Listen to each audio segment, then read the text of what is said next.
아들 녀석이 초등학교에 들어가기 전 일입니다. 그 또래 아이들이 그렇듯이 아빠인 저를 참 잘 따르고 좋아했습니다. 아빠를 닮고 싶어 했고요. 한마디로 아빠의 광팬이었어요. 그때까지만은. 일례로 그때는 아이가 안경을 쓰지 않고 있었는데 한 번은 거울을 들여다보면서 이렇게 말하는 겁니다. 안경만 쓰면 딱 아빠인데. 왜 그랬을까요? 아빠가 좋은 거죠. 그래서 아빠를 닮고 싶었던 거예요. 여러분, 좋아하면 닮아가고 싶죠. 저 같은 목회자들, 닮고 싶은 목사님, 그렇게 되고 싶은 목사님들이 있습니다. 한때 여의도 순복음교회 조영기 원로 목사님과 아주 유사하게 설교하는 목사님들이 계셨어요. 그분의 얼굴을 보지 않고 그 말투나 억양만 듣고 있다면 조영기 목사님이 설교하시는 것처럼 똑같이 그렇게 설교하는 분들이 계셨습니다. 왜 그렇게 하셨을까요? 그렇게 되고 싶은 거예요. 닮고 싶은 거예요. 여러분은 누구를 닮고 싶습니까? 그렇죠. 두말하면 잔소리죠. 우리 모든 그리스도인들은 예수 그리스도, 그분을 닮아가야 되는 줄로 믿습니다. 여러분, 아이를 낳았어요? 그 아이가 누구를 닮게 돼 있어요? 엄마나 아빠를 닮게 돼 있어요. 커가면서 더 뚜렷이 드러납니다. 마찬가지로 하나님께서는 저와 여러분들을 그리스도 안에서 당신의 자녀로 삼아 주셨어요. 우리 아버지이셔요. 그렇다면 아버지이신 하나님께서 자녀인 우리들을 보시면서 누구의 모습을 보고 싶어 하실까요? 당신의 모습이죠. 우리를 보시면서 너는 참 나를 쏙 빼 닮았구나, 이렇게 말씀하고 싶으신 거예요. 그래서 지난 세기 최고의 기독교 변증가 C.S. 루이스는요, 순전한 기독교라는 책에서 이렇게 말하고 있습니다. 모든 그리스도인은 작은 그리스도가 되게 돼 있습니다. 우리가 그리스도인이 되는 목적은 이것 하나뿐입니다. 이것 하나뿐입니다. 그렇죠? 작은 예수가 되는 거예요. 만약에 이 일에 저나 여러분이 그 어떤 관심도 없고 매력도 느끼지 못한다면 그리스도인이라는 이름을 포기해야 할 것입니다. 여러분, 그렇다면 작은 예수가 된다는 게 도대체 무엇을 말할까요? 한 번은 예수님이 제자들과 함께 이스라엘 북쪽에 있는 빌립보 가이사랴라는 도시를 가시게 되었습니다.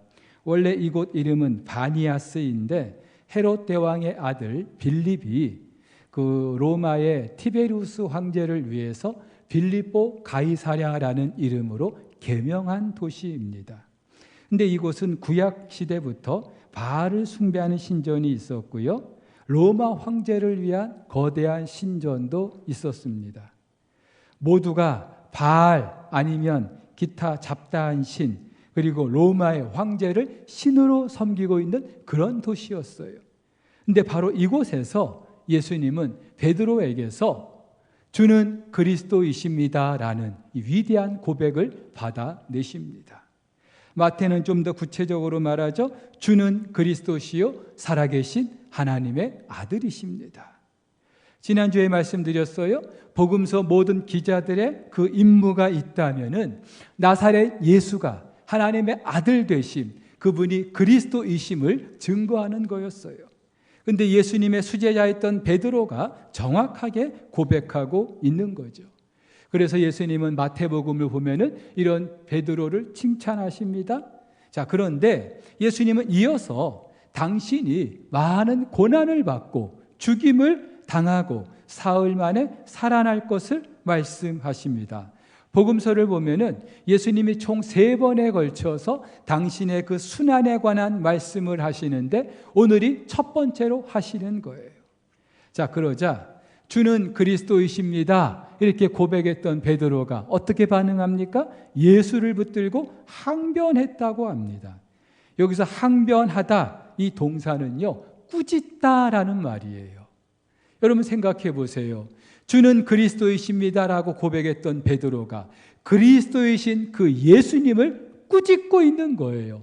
이 말이나 될 법한 일입니까? 근데 왜 그랬어요? 그리스도이신 예수님이 고난을 받고 죽는 그런 일은 있어서는 안 된다고 생각했기 때문이죠. 적어도 베드로를 비롯한 그 당시 사람들의 생각에 그리스도라면 강력한 힘으로 지금 억압받고 있는 이 민족을 로마의 압제에서 해방하여 줄 그런 정치적, 군사적인 메시아여야만 했던 것입니다. 그러자 예수님께서 베드로를 사탄이라고까지 말씀하시면서 이렇게 말씀하셔요. 네가 하나님의 일을 생각하지 아니하고 도리어 사람의 일을 생각하는도다. 여기서 사람의 일이 무엇입니까? 베드로가 꿈꾸고 기대하는 거죠. 그 당시 많은 사람들이 생각했던 것처럼 이스라엘 민족이 로마의 압제에서 해방되는 것이죠. 그렇다면 하나님의 일은 무엇입니까? 그리스도이신 예수님께서 고난받고 죽으시고 다시 살아나시는 것이죠. 그리고 이것이야말로 정녕 그 백성들을 구원하는 일이었어요. 그 백성들을 로마의 압제에서 해방하고 구원하는 일 정도가 아니라 정말로 하나님께서 의도하셨던 일들은 이 백성들을 죄에서 해방하는 거였어요. 여러분 생각해 보세요. 하나님께서 이스라엘 백성들 그 로마의 압제에서 해방하는 거, 그 뭐 어려운 일이겠습니까? 말씀 한마디로도 충분히 하실 수 있는 일이에요.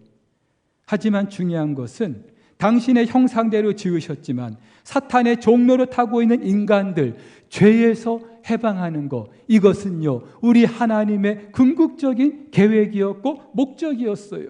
근데 이 일은 다른 방법으로 될 일이 아니라 하나님이신 예수님께서 사람의 몸을 입고 이 땅에 오셔서 죽어야만 되는 일이었어요. 그래서 그리스도이신 예수께서 십자가에서 죽으셔야 했던 거죠.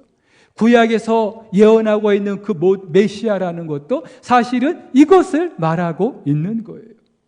여러분 이렇게 본다면은 당시 메시아 그리스도에 대해서 정치적으로 군사적인 그런 개념으로만 생각했던 사람들에게 있어서 십자가, 이것은요 생각도 하기 싫은 거였겠죠. 그래서 바울도 십자가는 유대인에게는 거리끼는 것이었다 그렇게 말합니다. 이 거리끼다라는 동사는요 걸려 넘어지게 한다는 거예요.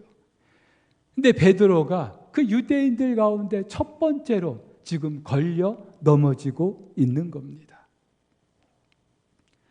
그런데 여러분, 과연 베드로만 그럴까요? 혹시 우리 가운데 예수를 믿는 그 이유가 예수 믿으면 복받고 싶어서, 예수 믿으면 성공할까 싶어서, 예수 믿으면 출세할까 싶어서 믿고 계신 분 계시지 않습니까? 예수 믿으면 부자 되고 병 낫고 자녀들 잘 되고 만사 형통하고 그런 것들을 기대하면서 예수 믿는 분 혹시 안 계십니까? 물론 예수님은 그렇게도 하실 수 있어요. 목회자로서 우리 성도들 가운데 그렇게 어려움을 겪고 계신 분들 보면은 정말로 하나님께서 이 가정에 그런 은혜를 주셨으면 좋겠어요. 간절히 기도하게 돼요. 지난 주간에도 한 집사님께서 육신의 그 연약함 때문에 저를 찾아왔어요. 말로 어떻게 위로를 못 하겠어요. 그저 기도밖에 할 것이 없었어요. 정말로 그분 같은 경우는 하나님의 강력한 치유의 손길이 좀 일어나기를 간절히 바라는 그 마음뿐이었어요. 근데 여러분, 그게 우리가 예수 믿는 전부가 아니죠.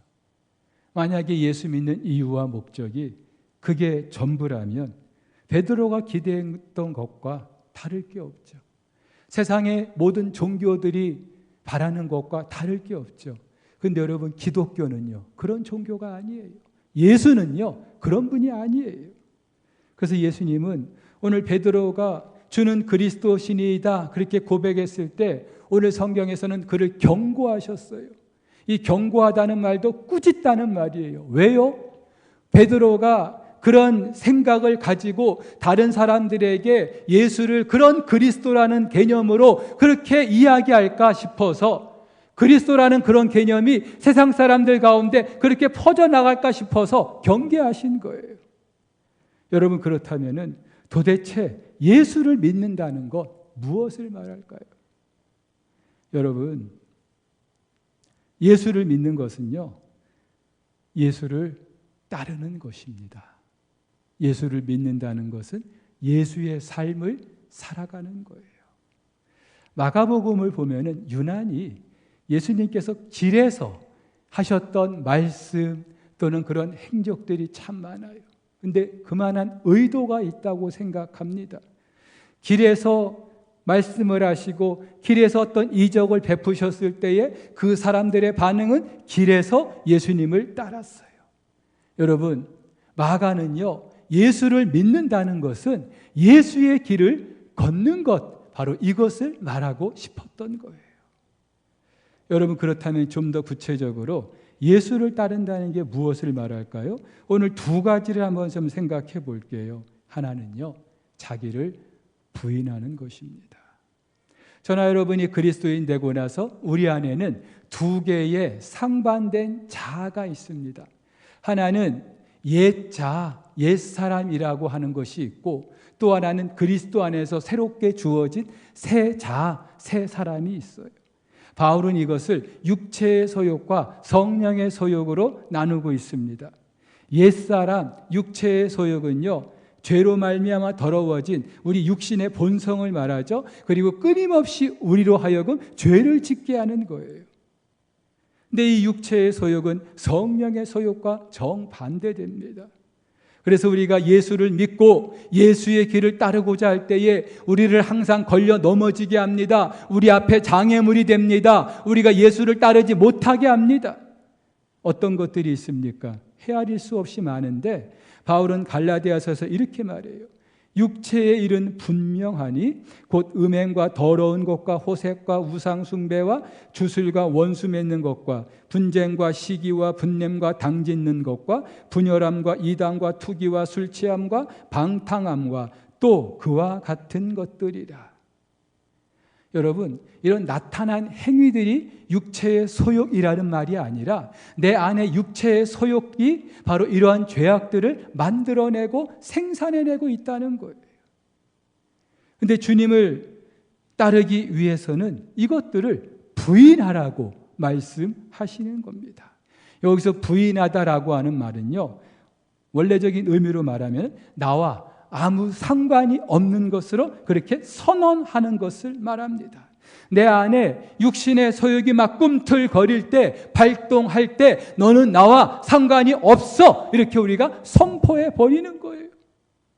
음란한 생각이 듭니까? 그때 너는 나와 상관이 없어, 선포해 버리는 거예요. 높아지고 싶습니까? 대접받고 싶습니까? 손해를 보고 싶어 하지 않습니까? 그때마다 너는 나와 상관이 없어, 이렇게 선포해 버리는 거예요. 누군가를 미워하는 마음이 내 안에 계속해서 치솟고 있습니까? 그때마다 너는 나와 상관이 없어, 선포해 버리는 거예요. 왜요? 우리의 옛사람은 이미 예수 그리스도와 함께 십자가에서 못 박혔기 때문에. 그래서 바울은 이렇게 말해요. 이와 같이 너희도 너희 자신을 죄에 대하여는 죽은 자요. 죄에 대하여는 죽은 자요. 다시 말해서 반응을 하지 않는 자라는 말이죠. 그리스도 예수 안에서 하나님께 대하여는 살아있는 자로 여길지어다. 여러분이 여길지어다, 이 말이 참 중요한데요. 실제는 그렇지 않잖아요. 내 안에 육신의 소욕이 막 꿈틀거릴 때 우리는 그 소욕에 이끌려 살 때가 얼마나 많이 있습니까? 그런데 그때마다 우리는 의도적으로 선포하는 거예요. 그렇게 간주하는 거예요. 너 나로 하여금 죄를 짓게 하는 육신의 소욕, 너는 이미 죽었어 하고 선포해 버리는 거예요. 여러분, 이렇게 보면은요, 이 자기 부인이라는 이 말의 핵심은요, 내 인생을 통하여서 누가 드러나는가, 바로 거기에 있습니다. 예수 그리스도로 말미암아 하나님의 자녀가 되었는데, 하나님을 닮아가는 것이 저와 여러분들의 목적인데, 여전히 예전에 내 모습이 그대로 있고 내가 더 드러나기를 원한다면은 아직 우리는 자기를 부인하지 못하고 있는 것이죠.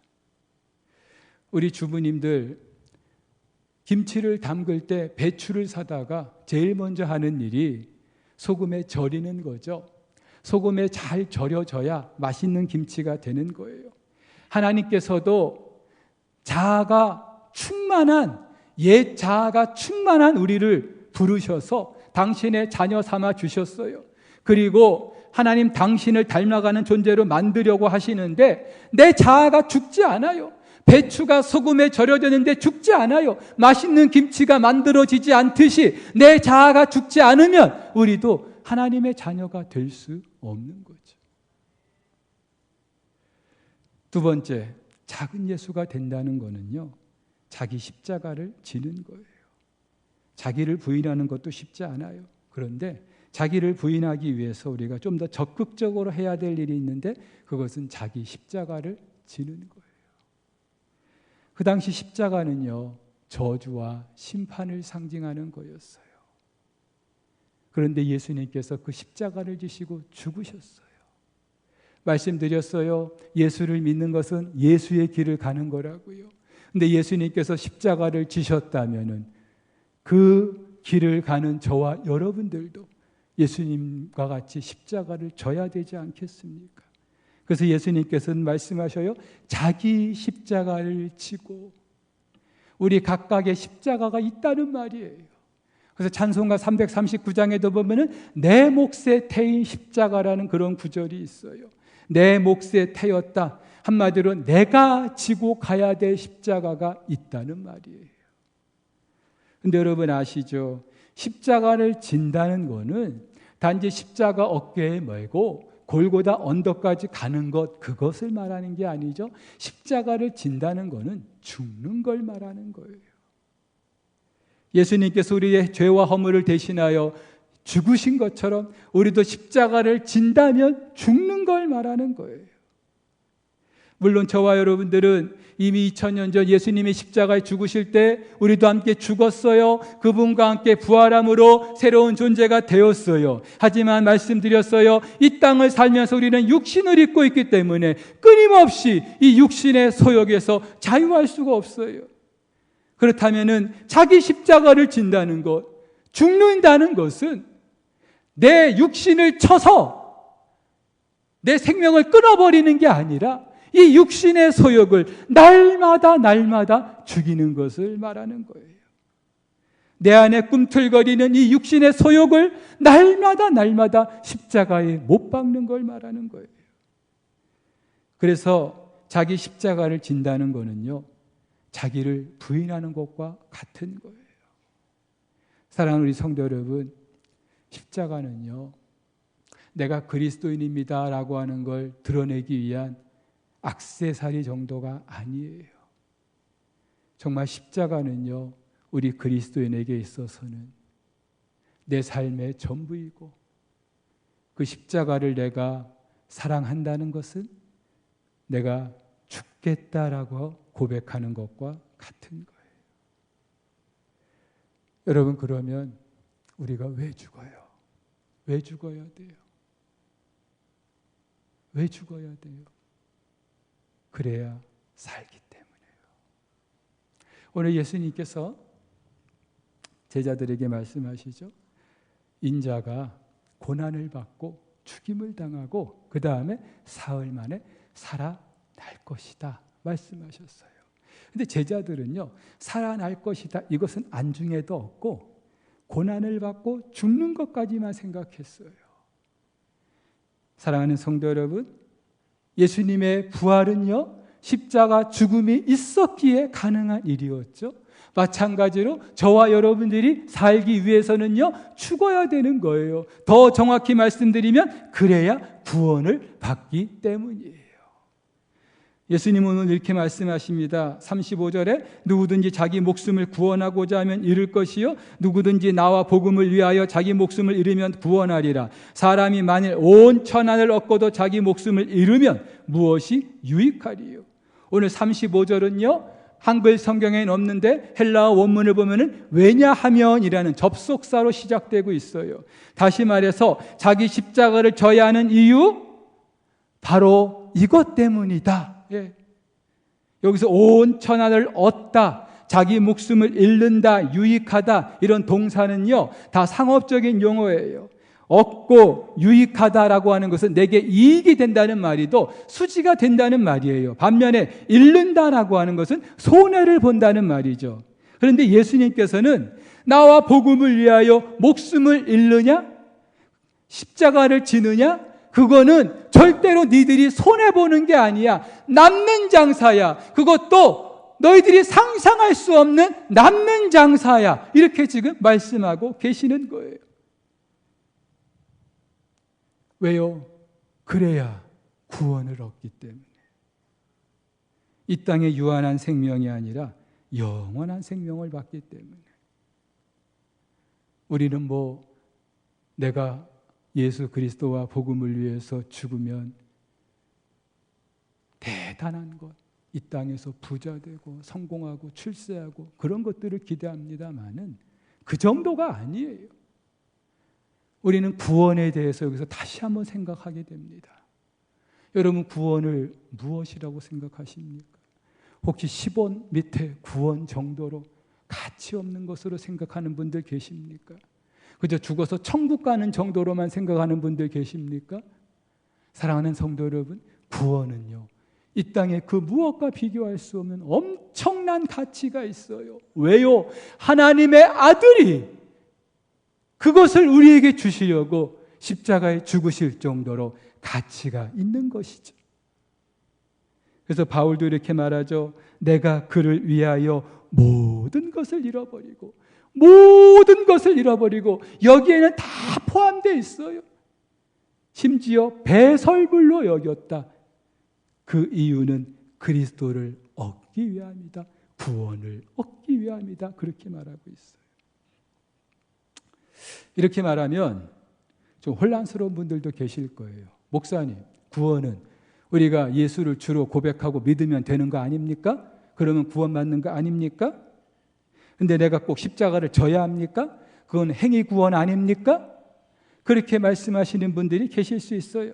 맞아요. 구원은요, 우리의 어떤 의와 공로로 받는 게 아니에요. 구원은 예수 그리스도를 주로 고백하는 그 믿음으로 받는 거예요. 근데 여러분 명심하세요. 그 믿음에는요, 반드시 삶이 따르게 돼 있는 거예요. 말뿐인, 고백뿐인 그런 믿음이 없다는 거예요. 그래서 영국의 톰 나이트 목사님은 이렇게 말해요. 정말 예수가 누구인지를 알게 된다면 우리는 엄청난 도전을 받게 될 것이며 그에 따른 대답을 해야 할 것이다. 그에 따른 대답, 무엇을 말할까요? 우리가 장사를 할 때 내가 어디에 투자해야 수지타산이 맞을까 계산기 두들겨 보는 것처럼 예수 그리스도가 어떤 분인지 정말 우리가 안다면은 우리는 반드시 그에 따른 대답을, 그에 따른 반응을 하지 않을 수 없게 된다는 거예요. 고린도전서 10장을 보면은요, 바울이 이런 이야기를 합니다. 출애굽한 이스라엘 백성들이 홍해를 건넜어요. 그리고 만나를 먹었어요. 이것을 신령한 음식이라고 합니다. 반석에서 나는 물을 마셨어요. 이걸 신령한 음료라고 합니다.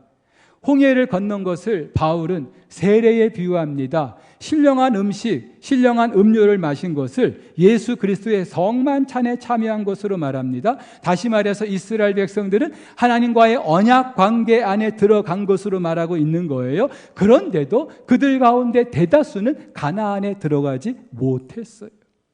이유인즉슨 그들이 광야에서 하나님의 언약 백성으로 살아가지 못했기 때문에, 한마디로 예수의 길을 가지 못했기 때문에. 그렇다면은 이 모든 예는요, 오늘 예수 그리스도를 믿는 저와 여러분에게도 아주 두렵고 중요한 그런 본보기가 아닐 수 없습니다.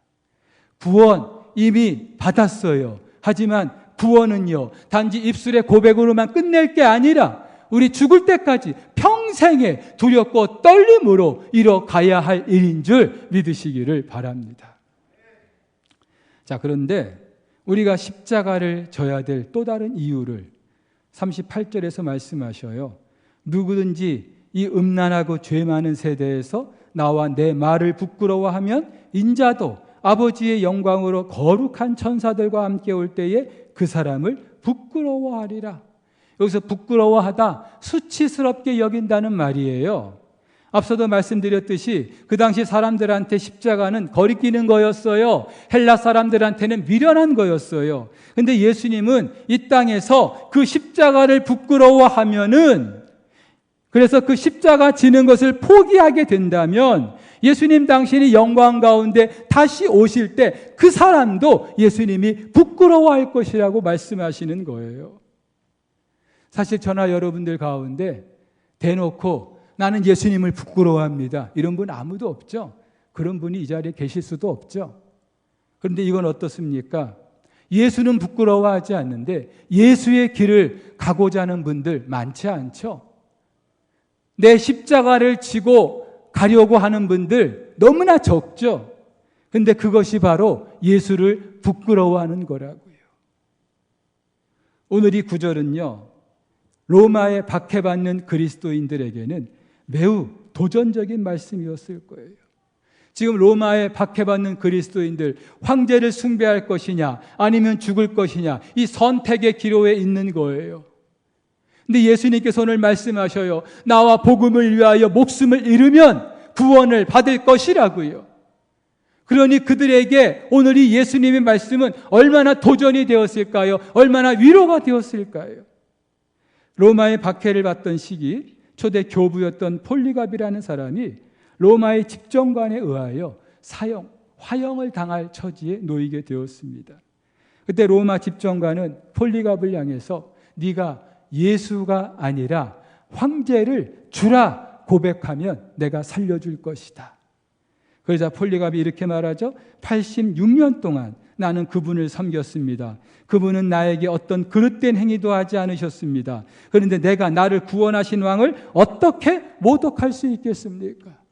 이 말이죠. 예수님은 86년 동안 나를 한 번도 부끄러워하신 적이 없습니다. 그런데 내가 어떻게 살자고 그분을 부끄러워할 수 있겠습니까? 사실 대다수 우리 그리스도인들이 예수의 길을 가지 못하는 이유, 십자가를 지지 못하는 이유, 때로는 귀찮기 때문이고요. 그 길이 너무나 힘들기 때문이고요. 그리고 더 현실적으로 말씀드리면 그 길을 가다가 내가 손해볼 것이라고 생각하기 때문이죠. 또 어떤 분들은 그저 신앙은 없으면 허전하고 있으면 그래도 괜찮은 액세서리 정도로 생각하는 분들이 계시죠. 그렇기 때문에 구태여 십자가의 길을 가는 그런 고통을 감당하지 않으려고 하는 거예요. 근데 여러분, 그렇게 생각하는 그 저변에는요, 이런 생각이 자리 잡고 있어요. 내가 사는 지금 이 세상, 눈에 보이는 이 세상, 이 땅이 전부다라고 생각하는 거예요. 말로는 천국 하지만 사실은요, 내가 사는 이 세상이 전부라고 생각하는 거예요. 그런데 그렇게 이 땅이 전부인 줄 알고 사는 많은 그리스도인들에게 오늘 예수님은 경종을 울리는 말씀을 하시죠. 인자가 아버지의 영광으로 거룩한 천사들과 함께 올 것이라고요. 예수의 재림을 말하는 것이죠. 사랑하는 성도 여러분, 그날은 반드시 있는 줄로 믿습니다. 눈에 보이는 이 세상이 전부가 아니란 말이에요. 여러분, 그렇다면 이 땅을 사는 저와 여러분들 어떻게 살아야 될지 우리가 답을 내릴 수 있죠. 십자가 지는 거요, 자기를 죽이는 거요, 쉽지 않아요. 목사라고? 아니요. 천만에요. 쉽지 않아요. 근데 여러분, 저와 여러분을 하나님이 정말 자녀 삼으셨다면, 하나님이 택하신 자녀라면은 하나님은요 반드시 우리를 죽이십니다. 예, 섬뜩하죠? 우리를 반드시 죽이셔요. 무슨 일이 있어도 죽이셔요. 그래야 우리가 살기 때문에. 그래서 C.S. 루이스는 앞서 말씀드린 그 책에서 이렇게 말합니다. 하나님은 지금 우리를 그 명령에 순종할 수 있는 존재로 만들어가고 계십니다. 그 과정은 길며 부분적으로는 아주 고통스러운 것이겠지만 거기에 도달하는 것이야말로 우리가 존재하는 목적입니다. 그 이하는 없습니다. 그의 말씀 그대로입니다. 사랑의 원자탄 손양원 목사님이 애양원교회 목회 시절에 그렇게 금식을 자주 하셨대요. 그 사려는 성도들이 물었대요. 목사님은 왜 그렇게 금식을 자주 하셔요? 그랬더니 목사님 하시는 말씀이 내가 죽지 않아서요. 내가 죽지 않아서요. 금식 기도를 하면서 하나님 주시는 깨달음이 있습니다. 제가 얼마나 큰 죄인인지, 내가 얼마나 죽지 않았는지, 얼마나 살려고 몸부림했는지 깨닫게 해주셔요. 죽지 않은 나 때문에 얼마나 많은 분들이 힘들어했는지. 사랑 우리 성도 여러분, 내가 죽으면은요 나도 살고 공동체도 사는 거예요. 그런데 내가 살면은요 나도 죽고 공동체도 죽는 거예요. 가정에서 아무리 가장이라 할지라도 죽으세요. 직장에서 아무리 상사라 할지라도 죽으셔요. 그래야 가정이 살고요. 직장이 살고요. 이 원리를 우리 마음판에 새기고 한 주간도 허락하신 삶의 모든 여정 속에서 작은 예수로 살아갈 수 있기를 주의 이름으로 축복합니다.